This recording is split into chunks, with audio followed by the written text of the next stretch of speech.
நேயர்களுக்கு அன்பு வணக்கங்கள். வாக்காளர் பெருமக்களை நிகழ்ச்சிக்கு உங்களை வரவேற்பது விக்ரம் ரவிசங்கர். அரசியல் கட்சி தலைவர்களின் மேடை பேச்சுக்கள் அடங்கிய விறுவிறுப்பான தொகுப்போட தினமும் நம்ம சந்திச்சுக்கிட்டு இருக்கோம். வழக்கம் போல இன்னைக்கும் பல்வேறு தலைவர்களுடைய சுவாரஸ்யமான பேச்சுக்கள் உங்களுக்காக காத்திருக்கு. அதனால தாமதிக்காம உடனடியாக நிகழ்ச்சிக்குள்ள செல்லலாம்.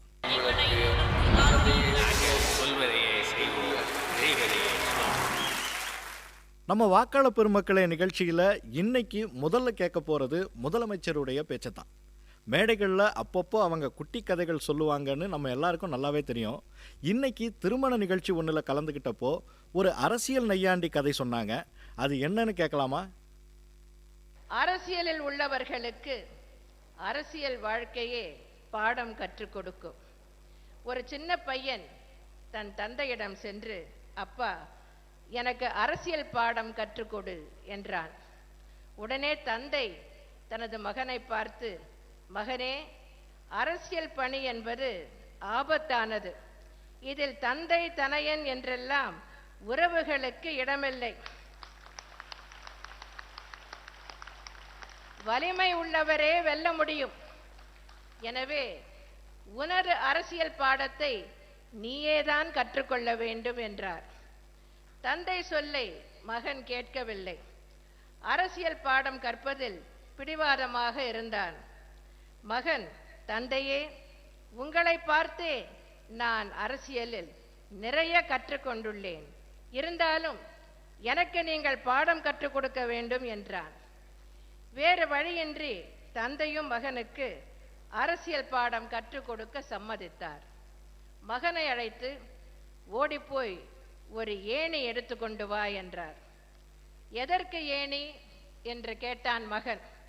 இப்படியெல்லாம் கேட்கக்கூடாது, நான் சொல்வதை செய்ய வேண்டும் என்றார் தந்தை.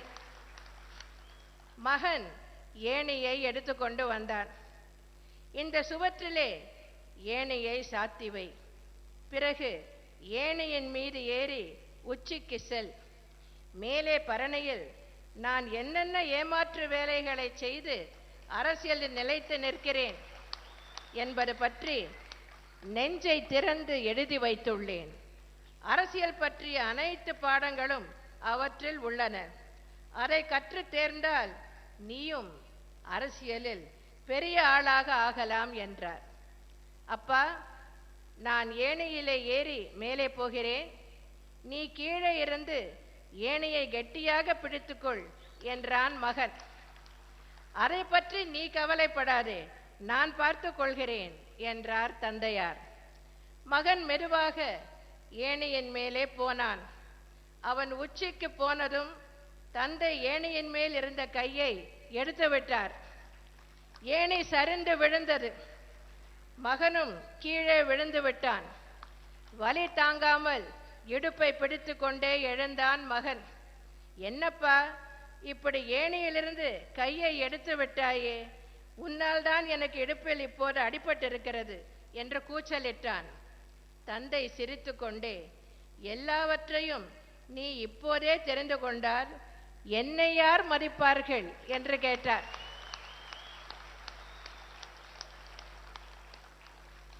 இதுதான் அரசியலில் முதல் பாடம் என்று தெரிந்து கொண்ட மகன், அப்பனாக இருந்தாலும் நம்பக்கூடாது, நம்மை நாமே தான் வளர்த்து கொள்ள வேண்டும் என்று முடிவெடுத்தான்.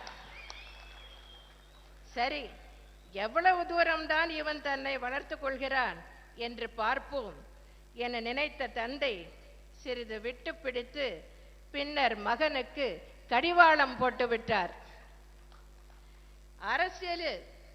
அரசியல் எவ்வளவு ஆபத்தானது என்பதற்காகத்தான் நான் இந்த கதையை இங்கு கூறினேனே தவிர, நீங்கள் யாரையாவது கற்பனை செய்து கொண்டால் அதற்கு நான் பொறுப்பல்ல.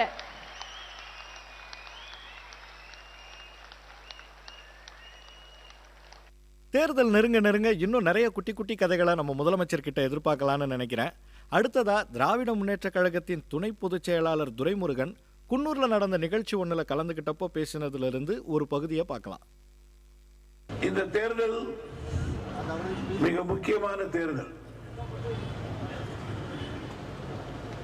நாம் வந்தாக வேண்டும் என்ற தேர்தலை விட ஜெயலலிதா போயாக வேண்டும் என்று கருதுகிற தேர்தல்.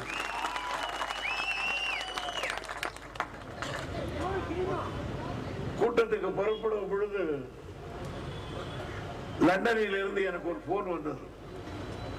அவர் ஒரு பெரிய பத்திரிகை நிருபர். அவர் சொன்னார், எப்படி இருக்கிற தேர்தல் என்று கேட்டார். இன்னும் ஆரம்பிக்கவே இல்லை என்று சொன்னேன். அவரிடத்தில் சொன்னார், இந்த முறை எப்படியாவது வியூகத்தை வகுத்து ஜெயலலிதா அரசை காலி செய்யுங்கள். இதில் விட்டுவிட்டால் தமிழ்நாடே இருக்காது, போய்விடும், ஜனநாயகம் இருக்காது என்று இப்பொழுதுதான் மத்தியம் லண்டனில் இருக்கிறவர்கள் இடத்திலே சொன்னார். ஆகவே நாம் ஆட்சிக்கு வந்தாக வேண்டும் என்பதை விட ஜெயலலிதா போயே ஆக வேண்டும் என்ற சபதத்தை எடுக்க வேண்டிய ஒரு தேர்தல். அப்படி என்ன ஜெயலலிதா போய் உடனே நாம் ஆட்சியில் அமர்ந்து கொள்வதற்காக அல்ல. இதைவிட ஒரு மோசமான ஆட்சி எந்த இந்தியாவில் எந்த மாநிலத்திலும் நடக்காது. எந்த மாநிலத்திலும் ஒரு முதலமைச்சர் கோட்டைக்கு வருவதையே விழா எடுக்கிற மாநிலம் எதுவும் கிடையாது. சந்திரபாபு நாயுடு தலைமை செயலகத்துக்கு வந்தால் வருக வருக தஞ்சல் பேப்பர் நாயுடு அவர்களே என்று எந்த மடையனும் அங்கே பேனர் வைப்பதில்லை. யாரும் வழியிலே நாதசுரம் வைப்பதில்லை. ஆனால் ஒவ்வொரு நாளும் இவர் வருகிற பொழுதெல்லாம் ஒவ்வொரு மந்திரி என்று போட்டு போட்டிக் கொண்டு Poes Garden to Saint George Fort பேனர்கள் வைக்கிறார்கள். அதே போல் அவருடைய கட்சி ஆபீஸுக்கு அதற்கு நம்முடைய தலைமை செயலர் நம்முடைய கட்சி ஆபீஸுக்கு வருகிற தலைவியே அதிமுக தலைவியே ஒரு தலைவர் தன்னுடைய கட்சி ஆபீஸுக்கு போவது உலக மகா அதிசயமா? அதற்கு கூட பேனர் விழா ஊர்லகர்கள்லாம் கொண்டு உட்கார வைத்து எல்லாரையும் கை ஆட்ட வைத்து 4 மணி நேரம் டிராபிக்கை ஜாம் செய்து ஆக இதை நடத்தி இருக்கிறார்களே தவிர வேறு எதை சாதித்திருக்கிறார்கள்? நாங்கள் ஆட்சிக்கு வந்தால் அப்படின்னு அரசியல் தலைவர்கள் தொடங்கினாலே அடுத்த வார்த்தைகள் வாக்குறுதிகளாக தான் இருக்கும். அதில் எந்த சந்தேகமும் வேண்டாம். அந்த வாக்குறுதிகள் வாக்களிக்க போகிற மக்களுக்கானதாக தான் இருக்கணுமா என்ன? எங்கெல்லாம் தமிழ் மக்கள் இருக்காங்களோ அவங்க எல்லாருக்காகவும் பேசுகிறாரு மதிமுக பொதுச் செயலாளர் வைகோ. கூடவே தன்னுடைய சொந்த அனுபவத்தையும் பகிர்ந்துக்கிட்டாரு. அது என்னன்னு இப்போ கேட்கலாம். முகத்தை மூடுவதற்கு முன்பு கடைசியாக ஒரு தடவை என் பெற்ற தாயை, என் அன்னை மாரியம்மாளை பார்ப்பதற்காக நான் குனிந்தேன். எப்பொழுது எங்கே போனாலும் அங்கிருந்து புறப்படுகிற போது என் தாயின் கால்களில் விழுந்து கால்களை பற்றி கொண்டு வணங்கி அவரிடம் ஆசி பெற்றுத்தான் நான் என்றைக்கும் செல்வேன். கடைசியாக அந்த கால்களை பற்றிய போது இன்னும் கொஞ்ச நேரத்தில் இந்த கால்கள் எரிந்து போகும், இன்னும் சிறிது நேரத்தில் இது சாம்பலாகிவிடும், இன்னும் கொஞ்ச நேரத்தில் என் தாய் சாம்பலாகி விடுவாள், கடைசியாக இந்த கால்களை இந்த கைகள் பிடிக்கின்றன என்று நினைத்த போது என் நெஞ்சம் நடுங்கியது. அங்கிருந்து தலைவர்கள் இருக்கிற மேடையை நோக்கி நடக்கிற போது நான் இதை மறந்துவிட்டு இன்னொன்றை நினைத்தேன். என் தாய்க்கு எவ்வளவு கௌரவம்! இந்த கிராமத்தில் இத்தனை 1000 பேர் வந்து, இத்தனை தலைவர்கள் கட்சிகளை கடந்து வந்து என் தாயினுடைய இறுதிச் சடங்கிலே கலந்து கொள்கிற அளவுக்கு என் தாய் பாக்கியம் செய்தவள். ஆனால் உலகத் தமிழர்களுக்கு முகவரி தந்த என் தலைவன் பிரபாகரனை பெற்றெடுத்த தாய் பார்வதி அம்மாள், பிரபாகரனை ஈண்டெடுத்த தாய் இந்த தமிழகத்தின் எல்லைக்குள் கால் வைக்க கூடாது என்று திருப்பி அனுப்பப்பட்டார். ஏன் தமிழ் சமூகமே புலிகளை ஆதரிக்காமல் இருக்கலாம்? உலகத்தில் பிரபாகரன் ஒரு தலைவன் விடுதலை இயக்கத்தை நடத்தியதில்லை என்பதை எங்கேயும் என்னால் சொல்ல முடியும். அவரை பெற்றெடுத்த அந்த அருமை தாய் சிகிச்சைக்கு அண்ணன் பழநெடுமாறனும் நானும் ஏற்பாடு செய்து அழைத்து வந்த போது அந்த விமான நிலையத்தில் விமானத்தை விட்டு கீழே இறங்காமல் தடுத்தது கலைஞர் அவர்களே நீங்கள். இதற்கு ஒருபோதும் உங்களுக்கு மன்னிப்பு கிடையாது. இந்த இனம் உங்களை மன்னிக்காது. அவர் திருப்பி அனுப்பப்பட்டார். யாழ்ப்பாணத்துக்கே கொண்டு போனார். சிவாஜிலிங்கம் இறந்து போனார். பார்வதி அம்மாளை கொண்டு போய் அடக்கம் செய்து சுடுகாட்டிலே வைத்து எரிப்பதற்கு ராணுவ கட்டுப்பாடு. 100 பேர் தான் அனுமதிக்கப்பட்டார்கள். சுடலையிலே பார்வதி அம்மாள் உடல் சிதையிலே வைத்து நெருப்பு வைத்தார்கள். நெருப்பு வைத்து விட்டு அகன்ற ஒரு 15 நிமிடத்துக்குள் சிங்கள ராணுவத்துக்காரன் அந்த தெருவிலே ஓடிக்கொண்டிருந்த 3 நாய்களை சுட்டான். தெருநாய்களை. அந்த 3 தெருநாய்களை சுட்டு அந்த நாய்களின் கொல்லப்பட்ட நாய்களின் அந்த சடலங்களை உடல்களை கொல்லப்பட்ட நாய் உடல்களை 3 நாய்களின் உடல்களை நாம் வணங்குவதற்குரிய தாயின் சிதையிலே கொண்டு வந்து போட்டான். தமிழ் சமூகமே, வீரர்கள் வாழ்ந்த சோழ மண்டலத்து தீரர்களே, அவனோட இணைந்து வாழ முடியும் சிங்களவனோடு?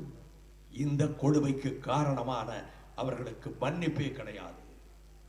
அன்புக்குரிய தமிழ் சகோதர சகோதரிகளே, இந்த நாட்டின் வாழ்வாதாரங்களை காப்போம். ஆட்சிக்கு வருவோம். உங்கள் பிள்ளைகளை பாதுகாப்போம். உங்கள் எதிர்காலத்தை பாதுகாப்போம். மதுக்கடைகளை மூடுவோம். குற்றவாளிகளை கூண்டில் ஏற்றுவோம். சொத்துக்களை பறிமுதல் செய்வோம். எங்கள் கொள்கை திட்டங்களை செயல்படுத்துவோம். நேர்மையான ஆட்சியை தருவோம். நாங்கள் வெற்றி பெறுவோம். புறப்படட்டும் தமிழ் சாதி, இனி புயல் வீசட்டும், வெடிக்கட்டும் அதிர்வேட்டும் போர் முழக்கம், திரளட்டும் ஜனசக்தி திரளட்டும், பிரளயத்தின் பெருவீச்சாய் ஜனசக்தி திரளட்டும், பொசுங்கட்டும் ஊழல் பொசுங்கட்டும், எரிக்கும் தீக்கதிரில் பொசுங்கட்டும் ஊழல் பொசுங்கட்டும், மலரட்டும் நல்லாட்சி மலரட்டும், தமிழ் மண்ணில் மலரட்டும். ஆட்சியை பிடிக்க துடிக்கிற தலைவர்கள் ஆளும் கட்சியை குற்றம் சாட்டுறது வழக்கமான ஒண்ணுதான். பல்வேறு குற்றச்சாட்டுகளை சுமத்துவாங்க. பாமகவின் அன்புமணி ராமதாசும் அடுக்கடுக்கான குற்றச்சாட்டுகளை முன்வைக்கிறாரு. ஆனா எல்லா குற்றத்துக்கும் ஒண்ணுதான் காரணம்னு சொல்றாரு. அது என்னன்னு கேட்கலாம். பிறகு 30 குறைஞ்சது, பிறகு 19 குறைஞ்சது, 15, இன்னைக்கு 12 வயசு. நினைச்சு பாரு, 12 வயசு குடிக்கிற வயசு ஆகல, பள்ளிக்கூடம் போற வயசு. இந்த வயசுல மது குடிச்சுட்டா அவன் 25 வயசுல என்ன ஆகிடான்? செத்தே போயிடுறான் அவன். அதனாலதான் இன்னைக்கு இந்தியாவிலே அதிக மது குடிக்கின்ற மாநிலம் தமிழ்நாடு. இந்தியாவிலே அதிக இளம் விதவைகள் உள்ள மாநிலம் தமிழ்நாடு. இளம் விதவைகள்லாம் யாரு? 20 வயசுல விதவை, 22 வயசுல விதவை. ஏன்? அவன் வீட்டுக்காரர் 24 வயசுல செத்து போயிடுறான். ஒண்ணு ஆக்சிடென்ட்ல செத்து போடுறான் குடிச்சுக்கிட்டு ஓட்டுறதுல, இல்ல கல்லீரல், நுரையீரல், மண்ணீரல், இருதயம், மூளை, நரம்பு எல்லாம் பாதிச்சு அவன் செத்து போயிடுறான். இளம் விதவை 22 வயசுல விதவை. இந்தியாவிலே அதிக இளம் விதவைகள் தமிழ்நாட்டில் இருக்கு. காரணம் மது. இந்தியாவிலே அதிக சாலை விபத்துகள் நடக்கின்ற மாநிலம் தமிழ்நாடு. காரணம் மது. இந்தியாவிலே அதிக தற்கொலை நடக்கின்ற மாநிலம் தமிழ்நாடு. இந்தியாவிலே பெண்களுக்கு எதிரான குற்றங்கள் அதிக அளவில் எங்க நடக்குது? தமிழ்நாட்டில். அதுவும் பெண் முதலமைச்சர் ஆளுகின்ற மாநிலம். இதெல்லாம் காரணம் மது பிரச்சனை. இவ்வளவு பிரச்சனைக்கு காரணம் மது. அப்படி அந்த மதுவை ஒழிக்கணுமா வேண்டாமா? ஒரு நல்ல அரசாங்கம் என்ன செஞ்சிருக்கணும்? இவ்வளவு பிரச்சனையா, மதுவை ஒழிச்சுட்டு வேண்டாம், மது வேண்டாம் அப்படின்னு இருக்கணும். ஆனா இவ்வளவு போராட்டங்கள் செஞ்சியும் ஆர்ப்பாட்டங்கள் செஞ்சியும் பல பேர் இறந்தோம். இந்த அம்மா மதுவை ஒழிக்கலன்னா அப்ப அந்த அம்மாவோட மனசு நினைச்சு பாருங்க, எவ்வளவு கல் நெஞ்சம் இருக்கணும். ஒரு பெண்ணின் கஷ்டம் பெண்ணுக்கு தான் தெரியும் சொல்லுவாங்க. ஆனா இந்த அம்மா தெரியுதா? ஜெயலலிதா தெரியுதா? தெரியல. உங்க கஷ்டம் தெரியுதா அந்த அம்மாவுக்கு? உலகத்துல அம்மாக்கள் என்ன சொல்லுவாங்க பொதுவா? அவங்க எந்த அம்மாவாவது தன் பிள்ளை குடிக்கணும்னு சொல்லுவாங்களா? மகனே குடிக்காதன்னு சொல்லுவாங்க. குடிச்சா உடம்பு கெட்டுடும், வேணாண்டா, குடி பழக்கம் வேண்டாமான்னு சொல்லுவாங்க. உலகத்துல எல்லா அம்மாவும், ஒரே ஒரு அம்மா தவிர. எந்த அம்மா? ஜெயலலிதா அம்மா. இந்த அம்மா என்ன சொல்லுவாங்க? தம்பி நல்லா குடிடி, எப்படி நீ குடிச்சு நீ ஆக்சிடென்ட்ல செத்தாலும் எனக்கு கவலை இல்லை, குடிச்சிட்டு யாராவது போய் குற்றம் செஞ்சாலும் நீ கவலை இல்லை, குடிச்சிட்டு நீ கொலை பண்ணாலும் எனக்கு கவலை இல்லை, குடிச்சிட்டு நீ வேட்டி இல்லாம ரோட்ல நடந்தாலும் கவலை இல்லை, குடிச்சிட்டு போதையில ரோட்ல நாய் மாதிரி படுத்துட்டு இருந்தாலும் பரவாயில்லை, எனக்கு வேண்டியது உன் பணம். நீ உன் சுயமரியாதையோ தன்மானத்தை இழந்து எல்லாத்தையும் இழந்து நீ இருந்தாலும் எனக்கு கவலையே கிடையாது, எனக்கு வேண்டியது உன் பணம். இப்படி ஒரு அம்மா ஜெயலலிதா அம்மா. நினைச்சு பாருங்க, எவ்வளவு பேர் இதுக்கு போராடினாங்க. ஆனா இதுக்கெல்லாம் இவ்வளவு போராட்டங்களுக்கு முன்னோடி யார் தெரியுமா உங்களுக்கு? மருத்துவர் ராமதாஸ் ஐயா அவர்கள் தான் எல்லாத்துக்கும் முன்னோடி. அடுத்ததா புதிய தமிழகம் கட்சி தலைவர் கிருஷ்ணசாமி சமீபத்தில் விருதுநகர்ல பேசினதை கேட்கலாம். தென் தமிழகத்துக்காக குரல் கொடுக்க தன்னோட கட்சி மட்டும்தான் இருக்குன்னு அவர் அடிச்சு சொல்றாரு. புதிய தமிழகம் கட்சி தென் தமிழகத்தை தளமாக கொண்டு உருவாக்கப்பட்ட இயக்கம். இன்றும் சட்டமன்றத்திலேயும் சரி மக்கள் மன்றத்திலேயும் சரி தென் தமிழகத்துக்கு என்று ஒரு குரல் வருகிறது என்று சொன்னால் அது புதிய தமிழகத்தினுடைய குரலாக மட்டும்தான் இருக்கிறது.